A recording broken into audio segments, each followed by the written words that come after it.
March reading. This honestly was a solid month, although it ran on mostly vibes, not a ton of critical thought, because I didn't read any nonfiction.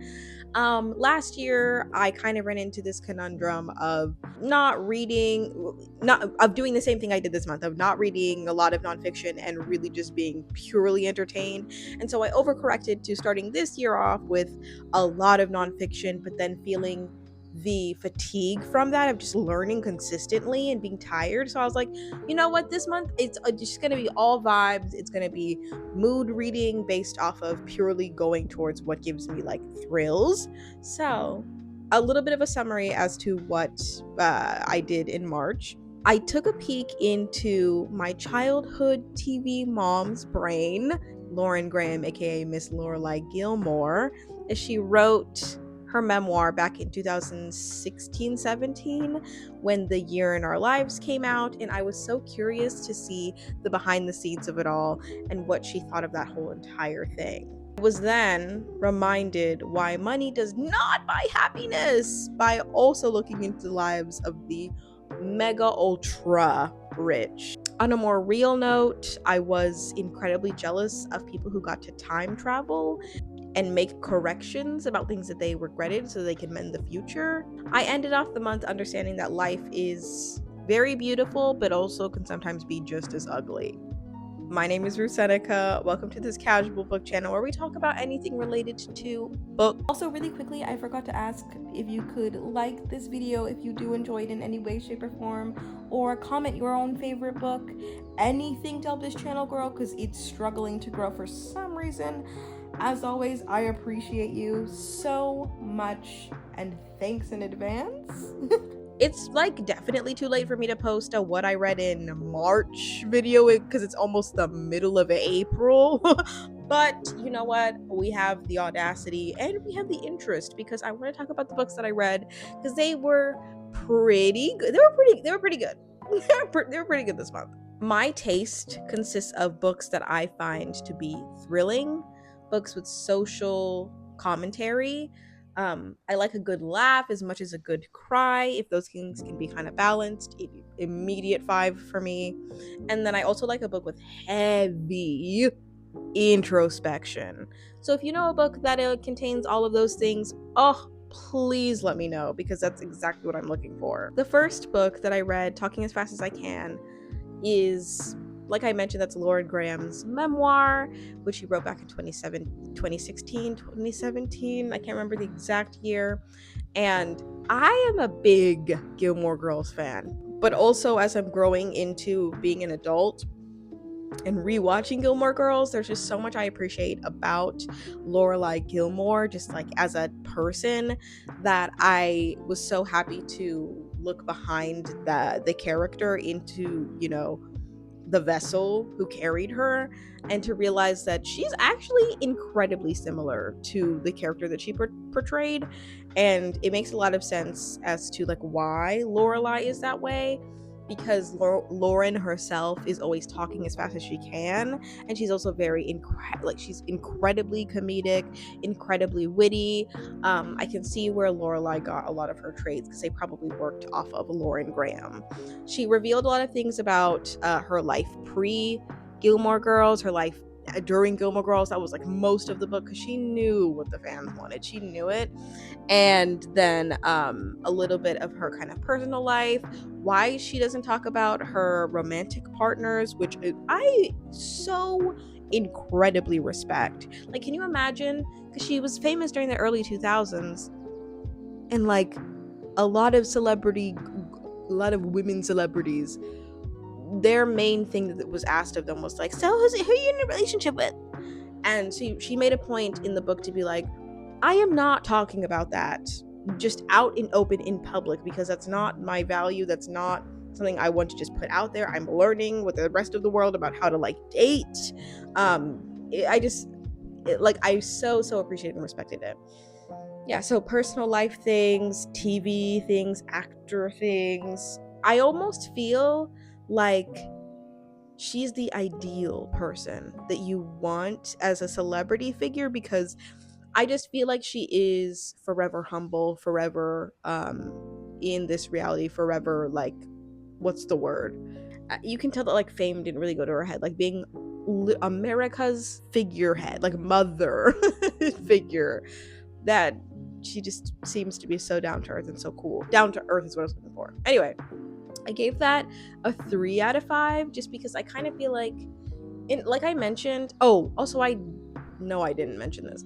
I like books that have like all the descriptors that I listed, but then I also like books that have themes of like grief and things. And I kind of felt like the book was, it was fun and it was light, but I kind of feel like if she maybe wrote something similar in 2025, it would be a little bit more hard hitting.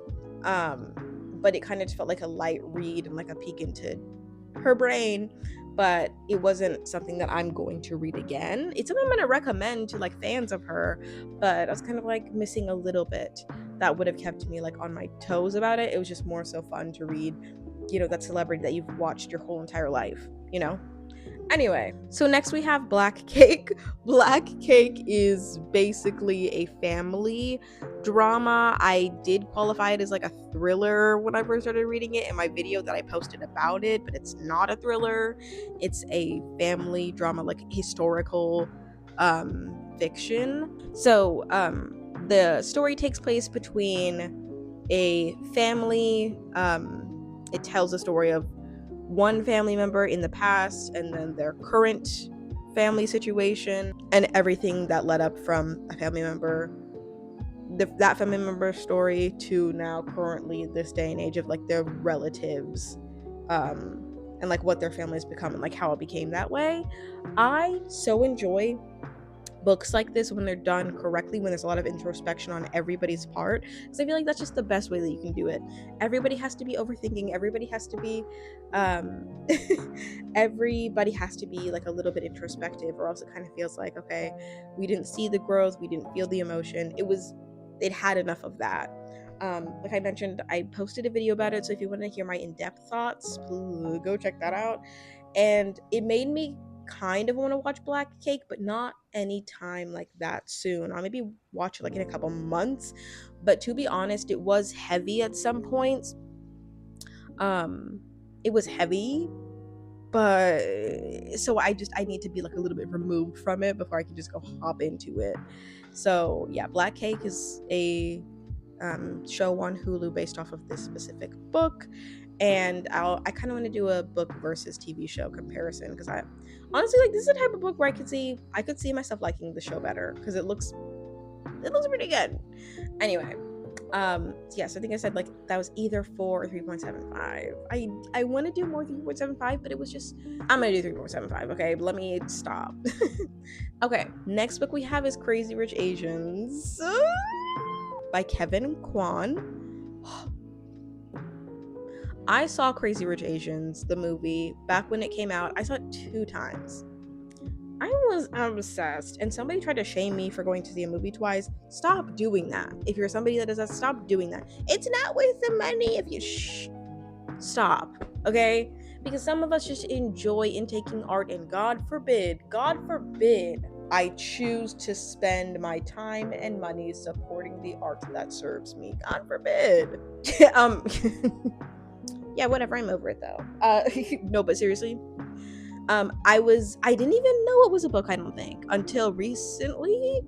And the themes of how rich people just navigate through the world, it really just is, the proof is in the pudding that, well, the proof is in the pudding. This is a fictional story based off of like not real people.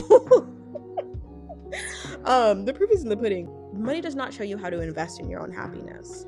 And this book is essentially about the power structures of the of an ultra rich family that kind of paralleled with somebody who's an Asian American immigrant, and their life, and the dynamics of those two worlds colliding and clashing. That's like mainly what it was. I feel like the book did such a good job of capitalizing off of themes that were kind of lacking in the movie that I'm just now discovering are lacking in the movie.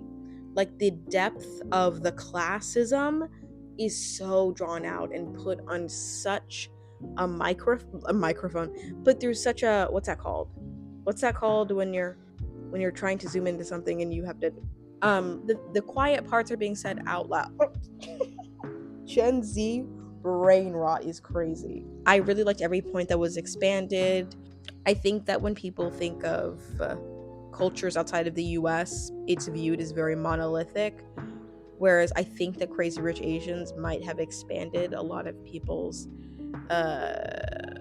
monolithic perspective into being like, oh, right, classism and wealth is heavily impactful everywhere. And we keep putting the same systems of like abuse and oppression everywhere, and those systems are constantly upheld by the most privileged people. Phenomenal, 10 out of 10. No, I didn't even give it a 10 out of 10. I gave it a 4 out of 5.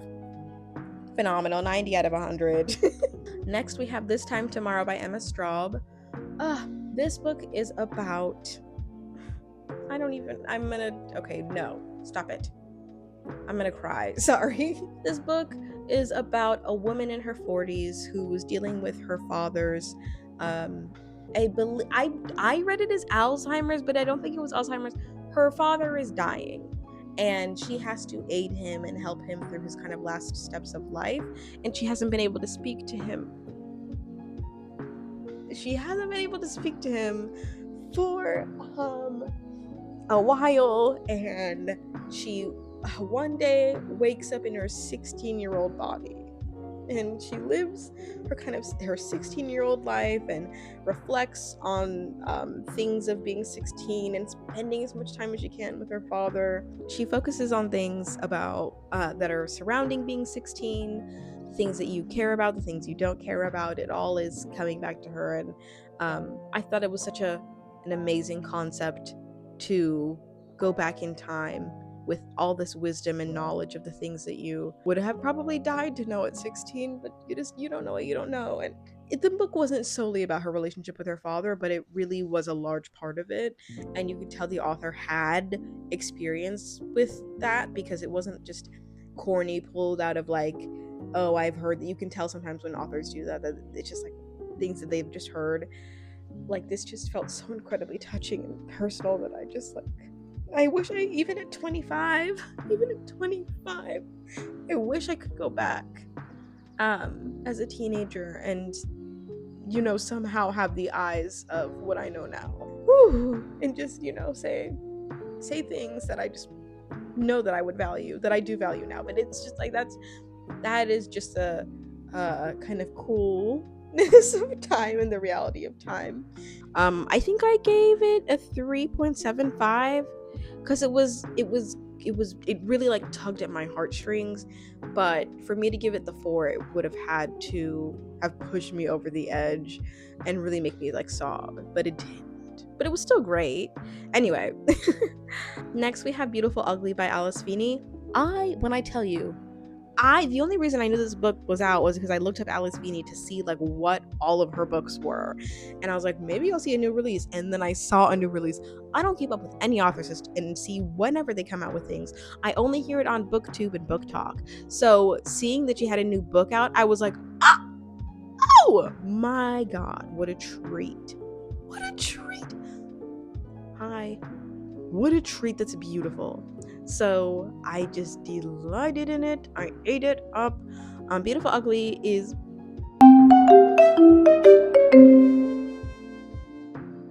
okay. The train is gone. My word. Beautiful Ugly is the story of a man whose wife goes missing at like pretty much the peak of his whole entire existence. We're dealing with kind of the aftermath of what his life is looking like now, just a state of depression. He's not able to work. He's an author that previous to the tragedy happening to him, he was on the New York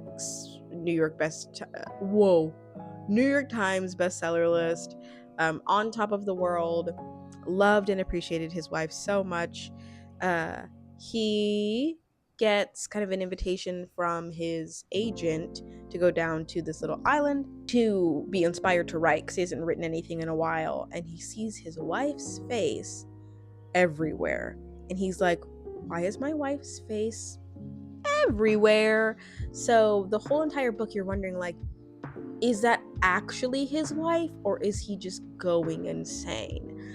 Because this man is a little bit of it feels like he's a little bit of an unreliable narrator from the start. But then you're also like, no, but the book wouldn't bring this up if something wasn't happening, right? Alice Feeney, the person that she is. I love a good Alice Feeney twist. I love a good Alice Feeney book. I love Alice Feeney. Oh my god. If I could like interview her one day for one of her anything, literally for anything. What are you having for breakfast this morning? I'd like to know. Just like minds like her inspire me in so many ways. And I just am very, very envious of it because she does her job and she does her job well. But Beautiful Ugly, unfortunately to me, wasn't one of her best books. I think my favorite book from Alice Feeney is probably Rock, Paper, Scissors or Daisy Darker. Beautiful. I also only kind of read her books through audio because I love the people who she hires for them. Oh my goodness. If you are an author that selects good voice actors, you'll do it every time. Like, I cannot give her enough praise. But this book I did give a 3.75. Not because I didn't enjoy it, just because I think in comparison to her other books, I just kind of feel like I've had better stories given. So I had 2 books that I DNF'd. One of the books is The Magical Age of Overthinking by Amanda Montell. She's the same author who wrote the book Cultish, which was a book based off of an exploration of cultish language, how we in society, in many different organizations and institutions and even casual like clubs, will consistently be using rotated cult like language, where she explored cults and things, and I learned about a lot of different cults. I was so excited to read this book, The Magical Age of Overthinking, but it felt like kind of one of those self-help, like socially aware books where I just did not really have it in me to need that right now. I will go back to this because I like her a lot as an author, but I kind of felt like, okay, I need something just a little bit different because I know this book is going to have some great things that I'm going to marinate on, but some of these themes that are standing out to me feel like they are things that I've seen before. But it's not a dig on her, it's a dig on like, I just needed something else, right? Anyway, then we have the book called A Separation by Katie Kitamura. I wanted to read a book about a marriage because I loved I don't sorry. I was gonna say I loved like this one specific book that had things about marriage and it was so great. The book My Husband. I need to read that over again. My god, it was so good, dude. It was so good. But I wanted to read a book about a marriage and I really didn't care. And I wanted to see kind of like conflict in marriage because this is not like a cry for help, but this is kind of just, I'm very fascinated by interpersonal relationships when it comes to intimate relationships. And I think that the most enthralling books to me, the ones that keep my attention most, are where real life feel like they're reflected. And when it comes to conflicts in marriages, that varies so greatly amongst fictional and non-fictional stories. However, I have like a thirst for it. So the description of this book is a wife and her husband agree to take a separation because things were not working out, and then all of a sudden, when divorce papers need to be signed, the husband goes missing. Oh my god. And the book, I think, was something that was like great for the first, honestly, a couple pages, but then after a while it kind of felt like the tone was just, it was just really dragging me down in a way that I was not in the mood for. The first day I was very much in the mood for it because it felt like exactly what I was looking for. Like very realistic, very introspective, had a lot of themes of grief, incredibly real. But I just was like, I need to read about like some silly, funny, crazy rich Asians and That's what it was. So that's really all I have. Those are all the books that I read from April. Please comment the books that you read from April. I would appreciate it so much. Wherever you are, whoever you are, whatever you're doing, whatever time of day it is, I hope you have a valuable morning, afternoon, or night.